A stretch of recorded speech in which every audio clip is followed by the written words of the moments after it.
Chinyarara kuchema Zimbabwe, ndati chinyarara kuchema. Nyora date ranhasi pasi 24 August 2023. Mwari havasi mutsausi wavanhu. Kana Mwari vakati vanoita, ivo Mwari mukutendeka kwavo uye mukuzara kwenguva, Mwari vanoita. Mwari vedu havanyadzise, vanotaura chokwadi.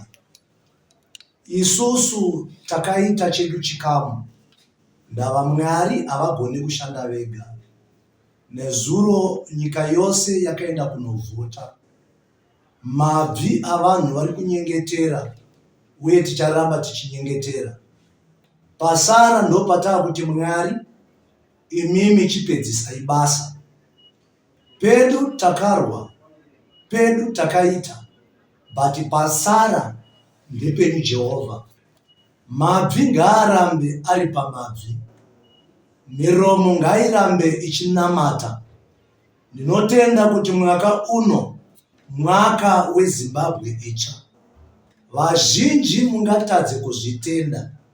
Ndava kune vanhu vamakaita iye maki kuti ava ndo vacharamba varipo, asi munyika yemweya zviri pachena kuti Zimbabwe itsva yazvarwa.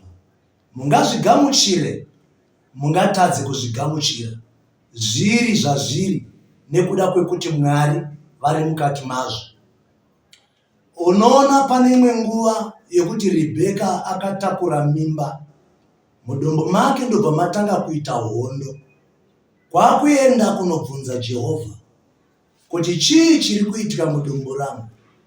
Jehovha vakamuudza kuti mudumbu rako mune ndudzi mbiri dziri pahondo, vari kukakavadzana vari mudumbu rako.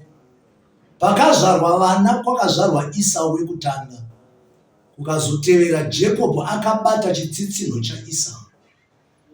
Ndingataura ndichidudzira ndichiti zvichaita sezvinoita kuti nonokei, but zvichava sezvazviri kuti mukuru achashumira mudiki.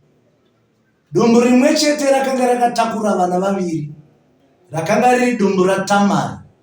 Pakazvarwa vanakomana vaviri, akatanga kuburitsa ruoko ainzi Zera. Vanambuya nyamukuta vakamhanyirira vakamusungira chichira chitsvuku, vachiti uyu ndiye atanga kubuda.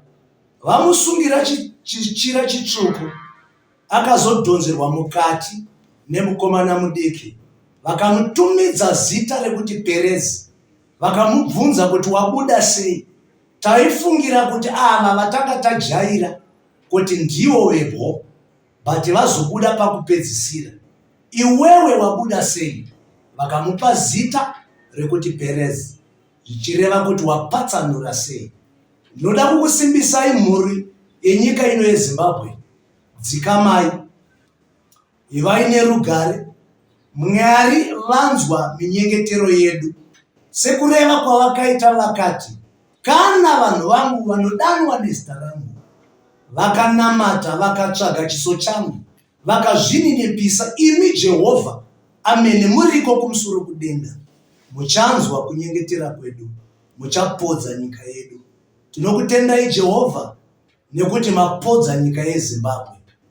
Dhavhidha anoti kudii?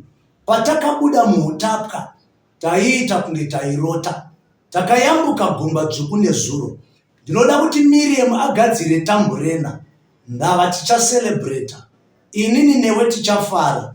Mwari vatiyambutsa, uye ndinotenda kuti nyika yeZimbabwe tayambutswa naMwari. God bless you.